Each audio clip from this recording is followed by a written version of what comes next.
All righty, good morning, everybody. It was a good chance to kind of look at the tape. And some of what I said, not some, but really a lot of what I said post-game really held true.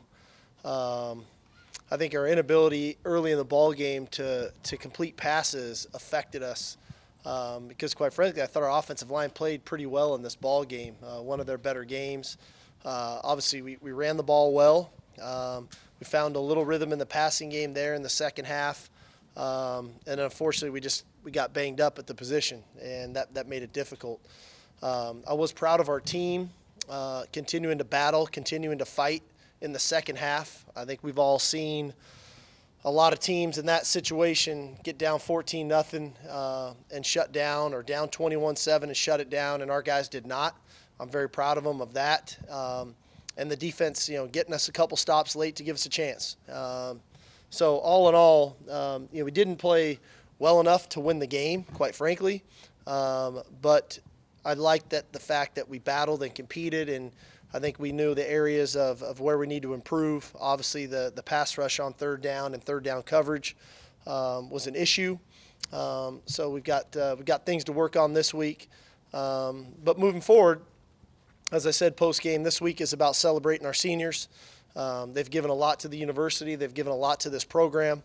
They've been through a lot. I think we have a couple guys now that technically I'm their third head coach, which is unbelievable to think.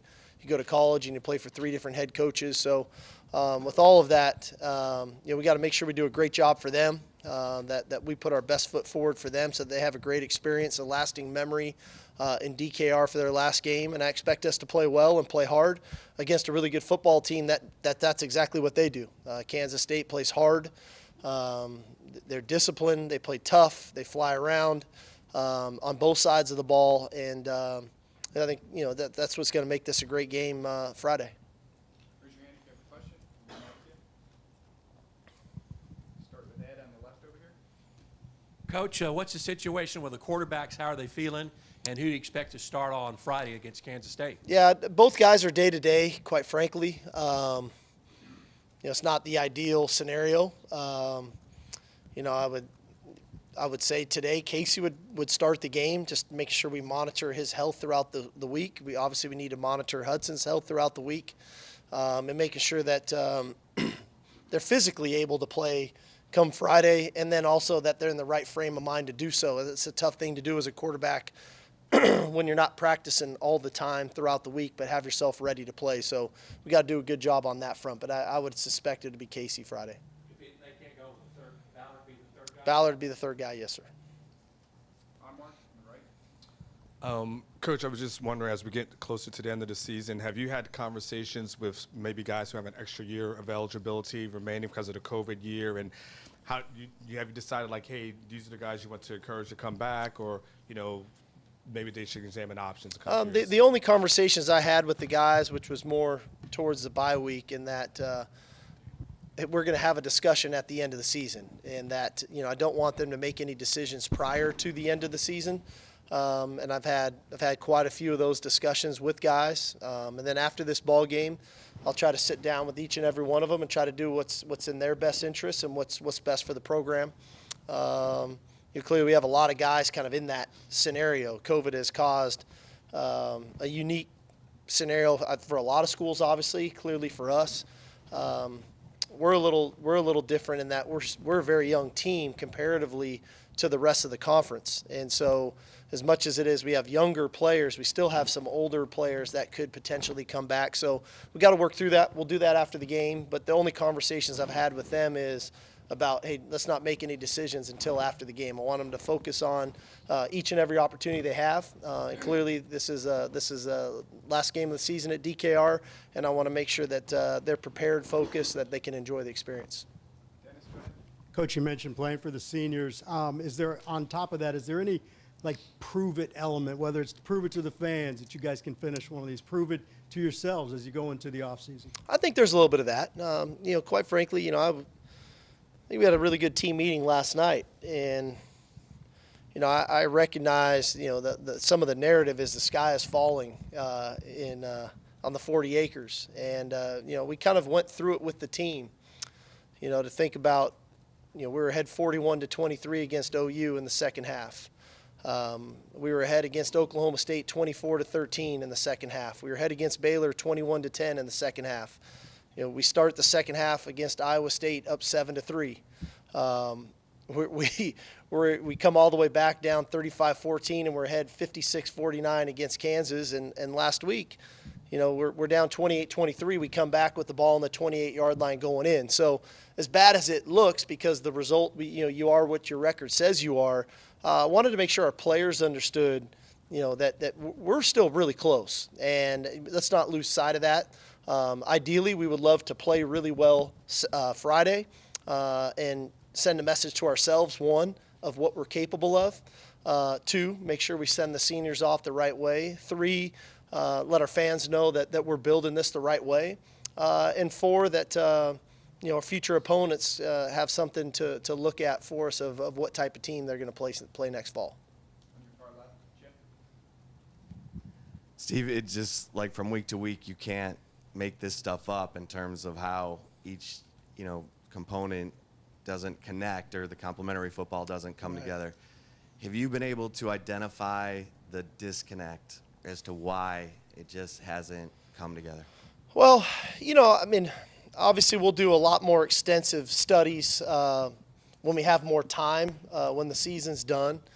I think at the end of the day for us is making sure when we get back with our team after the new year, not only are we trying to become a harder football team, a team with more edge, essentially, because I think that is something that we need, but also kind of raising our football IQ collectively of understanding what complementary football really looks like, feels like, and how to take advantage of those opportunities when they present themselves.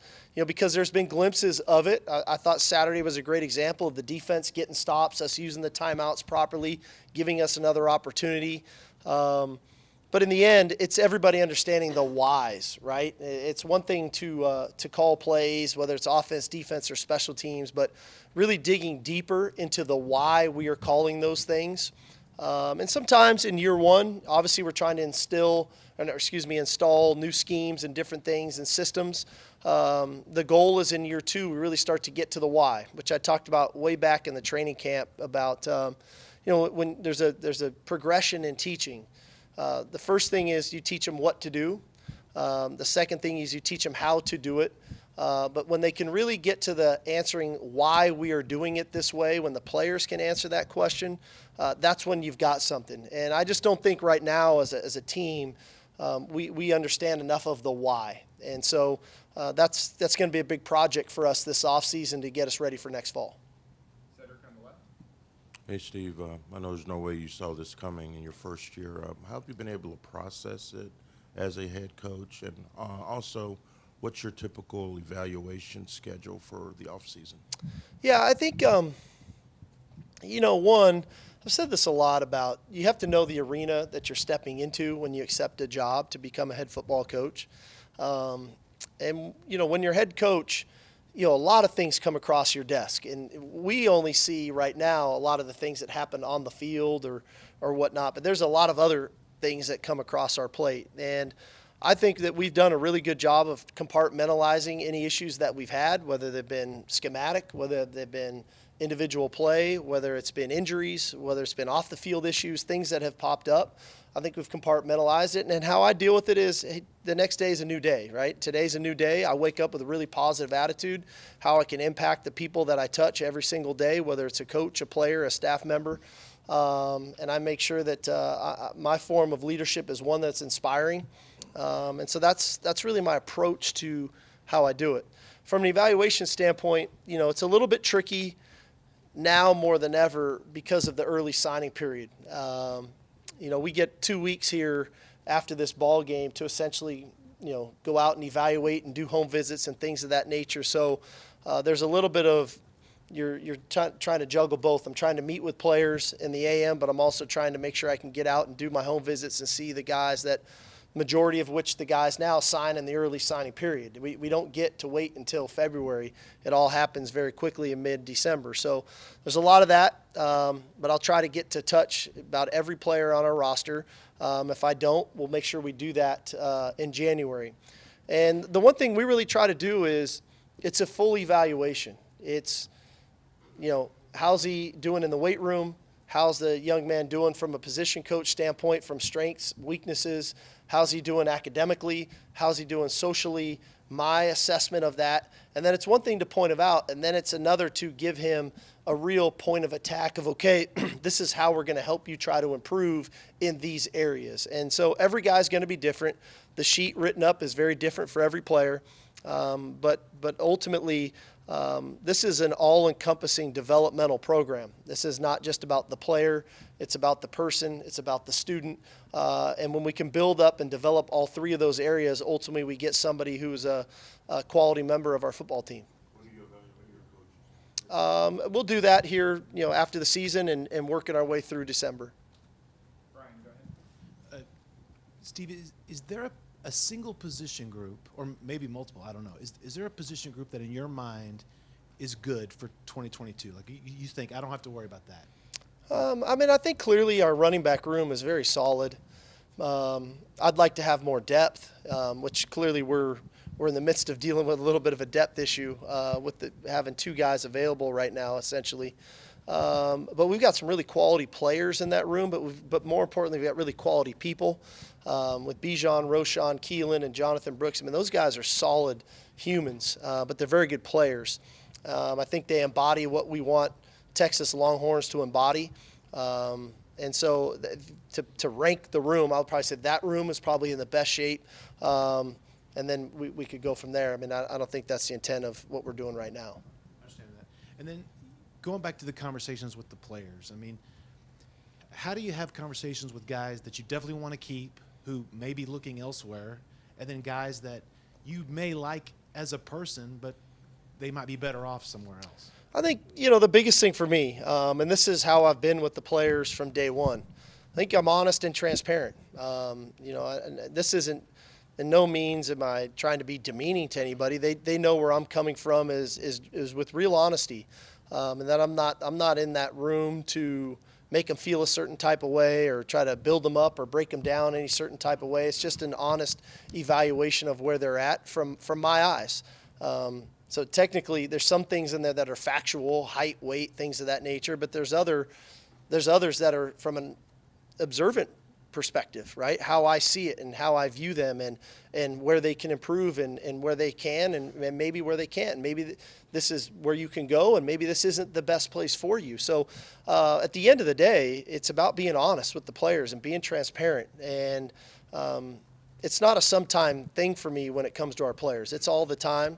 And I think, ultimately, I think they appreciate that. On your far right, Terry. Coach, after this difficult season that you've had your first year, do you think it's going to be difficult to recruit blue chip players for next season? I don't think so. I think the kids that are potentially looking at coming to the University of Texas, one, we've got a heck of a class committed to us already. That we value the competitiveness of the young men. We value the football IQ. We value the pride in which they play with, and we value the humans that they are, the type of people that they are. And then two, I think the ones that are considering, see the blueprint of what the potential can look like here with the way we're going about our business. A lot of times there are the kids that only look at the direct result of what a record could be or is. And the reality of it is we're in year one. Did it go exactly the way we wanted to? No. If this was year 4 and we had multiple losses and we weren't competing for a conference championship, then I would be really concerned, right? If I was in year 4 of our program and I had 3 or 4 losses already right now, and I've been banging this drum of where we're going to be 4 years from now, and we still aren't there, then I would be concerned. But we're in year 1. We're in the building phase of where we're headed as a program. In year 4, if I'm sitting here with 3 or 4 losses, then I would probably be more concerned. Over here on your left, Danny. Steve, two for me. First, what is the plan this week for practices and stuff with Thanksgiving and in the short week? Yeah, it's a obviously unique scenario with the short week. We kind of took a combination of what our normal Monday practice would look like and our normal Tuesday practice and kind of combined them into today's practice. So basically made today like a Tuesday in season, and then starting tomorrow would be our, Tuesday will be our Wednesday, Wednesday will be our Thursday, Thursday, Thanksgiving Day will be our Friday, and then ultimately game day would be Friday to Saturday to us. So we kind of made 2 days into one today, and then it becomes a normal week for us. And then, do you have a comment on the Brian Jones comments? Excuse me? Do you have a comment or response to the Brian Jones comments? No, it's a little unfortunate. I wish Brian would have reached out to me before making those comments, because I can tell you guys clearly, no donor has ever told me anything to do or suggested anything for me to do. Every decision we make is what we think is in the best interest of the program and our players. Every decision we make our players come to mind first. So that part was disappointing, that you don't name a source, and then you don't ever call me to get my opinion on something that, whether he feels strongly about it or not. That was disappointing to me. On your right, Roger. Quickie and a little longer. Jonathan Brooks, you think he'll be able to go Friday? I'd say still day to day. Yeah. I don't know. Anytime you have a shoulder, you never know how they can come back for each individual player. And that position, you kind of need your shoulders to be ready just for the load. So right now I would say it's doubtful. You mentioned these seniors. Some have been here 6 years, 3 coaches. Everybody can think, wow, what have I done in the last 6 years, you including. Can you kind of put in perspective what it means for these guys to stick with a program like that and maybe make Friday really special? Well, I think what it says is they've got a lot of pride in the University of Texas and this football program, and they chose to come here. They chose to be part of this great football tradition. They chose to come here to get a world-class education, and these guys bleed burnt orange. And when you go through coaching changes, not only head coach but position coaching changes, there's been a lot of turnover here in their time, and hopefully they see that we're providing some sense of stability of what we're trying to build. And like I told them last night with the team, if it weren't for those guys, I don't know if my experience in my first 11 months here would have been as good as it's been. Those guys have been rocks through a lot of adversity that we've been faced with.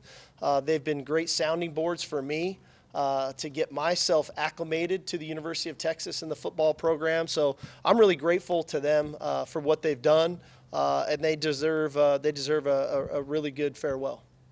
Far left, Joe. Is there an area in your program where no matter what happens Friday, that when you wake up Saturday, you can look at and say, I need to improve this right away? Something specific in the program? Well, I think one, it's hard to say one, I'll be honest with you, because I think there's some things that are pretty glaring. One, we've got to find a way, whether it's through scheme or personnel, to generate a better pass rush. I just don't think, where we're at in this day and age of college football with people throwing the ball around, we've got to find a way to do that. I think, two, we've got to improve our depth on the offensive line. Only signing 2 offensive linemen in last year's class, knowing kind of what's to come, that area is one of need. And then the third area is we got to get healthy. I mentioned this kind of all the way back through spring and into fall camp. We had some areas where it would really hurt us if we got injured, and that occurred. We had some areas where I thought, man, we've got a ton of depth. The receiver position, we had so many guys, and we just got hit with the injury bug. And that's football. That happens sometimes, and you got to try to make it work. So those are 2 specific position groups. But I think more than anything is we got to get our football team back healthy so we can have a really good off season to get ourselves ready for next fall. In your own overview of the program, and then from a leadership position, the leadership council that you have on the team, do you think at any point this year your messaging was lost? And do you think there's anything this offseason you want to change in terms of how you get through to your team? I don't think my messaging was lost. I think, in human nature, if I'm speaking to a room of 115 guys, to think all 115 are going to take every word of mine as gospel, that probably wouldn't be realistic. But the goal is to get as many of those 115 that I can and the ones that maybe I don't reach and I don't get every day, that the players, kind of supplement that in the locker room. And I think for us, and I've been very candid with our team about it, for us to go where we want to go as a program, that level of accountability from player to player and in that locker room and really relaying those messaging and holding each other accountable to our actions on and off the field, that's when we're going to take the biggest step. And so if there's one thing for us, just kind of from that perspective as a team, it's got to be player to player accountability. And that's when the leadership's really got to step up and grow. And I've seen it already here the last couple of weeks. So that's been a positive. Hopefully that thing continues to grow in the offseason. I'll wait on you. Coach, obviously Casey and Hudson battled all throughout the offseason. They also battled for playing time during this season. But, a lot of quarterbacks want to be the number one guy. Sure. So what's going to be your pitch to them to get both of them to return, especially in this age of the transfer portal? And do you feel confident that you can get both of them to return? I don't know. At the end of the day, that's the era that we're in. We've created free agency in college football without long-term contracts where guys are bound to them. So I think every case and scenario is going to be different. And not only are we trying to, recruit those two guys to stay, we've got to recruit other players to come in because clearly the situation we're in right now, we don't have the depth at that position that's needed moving forward, which is tough to do in this age of college football because it's easy to leave. And every guy wants to play. There's only one ball. There's only one quarterback. Hopefully they believe in the development of the position and the way we do it. I think it's withstood the test of time. It's been proven for multiple decades now. That they believe in the coaching and the training that we're giving them. But ultimately, across the board, we need to play better and more consistently at that position if we want to be the team that we think we're capable of being next fall. Kirk on the left. Yeah, along that lines of quarterback, that seems to indicate you don't know who your quarterback's going to be next year. So would you be open to a high school recruiter or someone in the transfer portal to win that job? Potentially, sure. I think that we have to open that job up. I think we have to let these guys compete to see the development. We're gonna tear this thing all the way down, and we're gonna start back at square one, come winter conditioning, and then into spring ball. And what's the retention look like? What's the feel look like? I mean, this was the first time these guys have been exposed to this offense and the volume that this offense has. And hopefully there's some retention and things to build off of and dig back into the nuances. And then ultimately for the QB, probably more important than any other position is to get to the why. Why we are doing this, why we're running that play, why we're in this formation. And rather than just running the play, really dig down to the whys. And hopefully with a year of experience, we can get to that point. Far left. Jeff. Sark, I'm sure strength conditioning is something that's also in that evaluation process for you. Do you and Coach Beckton, do you guys have a plan already on what's going to happen in winter conditioning, or do you need to go back and look through the season and evaluate some things and maybe tweak some things for winter conditioning? Coach Beckton has kind of formulated his plan. We have not met on it, he and I, yet. I wanted to give these last couple ball games the attention they deserve. But after this game, we'll meet and we'll have a good plan for January moving forward. In the back, Chip. Steve, what gives you the most confidence and belief in your defensive staff? Their experience. They're great coaches. They've done it for a long time at a high level. You can look at every guy's resume and what he's done in his career, and knowing we've assembled a tremendous staff. Ultimately, they're aware, we're aware, we need to play better on that side of the ball, just like we need to play better on the offensive side of the ball and on special teams. But these guys have been doing it at a championship level for a long time, and so I'm sure they've had rough years in their past before, but those tough times haven't lasted. Those guys have, and they've figured it out and turned it around and have coached football at a high level for a long time. Got time for two last ones, Roger, then Brian. Sark, K-State, kind of the same boat. Not sure about quarterback, but Deuce Vaughan, pretty unique talent. What do you see with him, and what makes him so special? I feel like I'm watching Darren Sproles 2.0 when I watch the guy. He obviously not big in stature, but big in heart. This guy is fast. He's got great balance and body control. He's a very good route runner out of the backfield, so he can hurt you both ways. He can hurt you running the ball. He can hurt you in the passing game. And then they do a nice job creatively of moving him around in some of the empty formations and getting him opportunities to isolate and run the option route. So clearly the offense runs through him. Not that they don't have other really good skilled players, but the offense goes through him. But his versatility kind of shows up because he can do a lot of different things really well.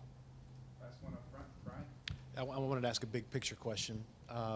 I don't know if we're allowed to laugh about it yet, but this season has had big losses. It's had monkeys. It's had Bo Davis videos. It's had craziness.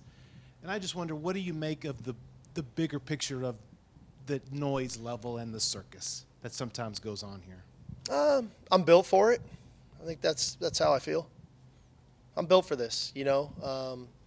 There's a lot that comes at you.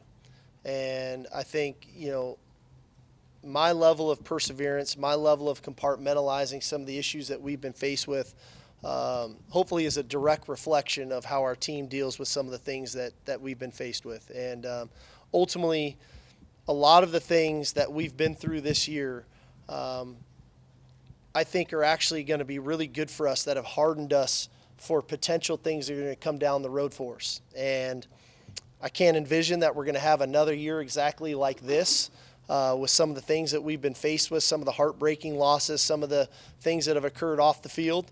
But what I do know is if and or when some things arise again, I think that our team is now built for it as well. And you know, I've commended these guys a lot for what they've been through prior to me getting here, in the time that I've been here. You know, I touched on it before fall camp, but I mean, you know, let's not neglect the ice storm and all the things that have happened. Let's not neglect the death of Jake Ellinger and the effect that that's had on our players on our team, and COVID, and you know, there's been a lot. And I know we're just isolating into the season, but ultimately, I think that our team has been hardened by a lot of this stuff, but yet has brought us very close. And that's a good place to be as you're building into year two.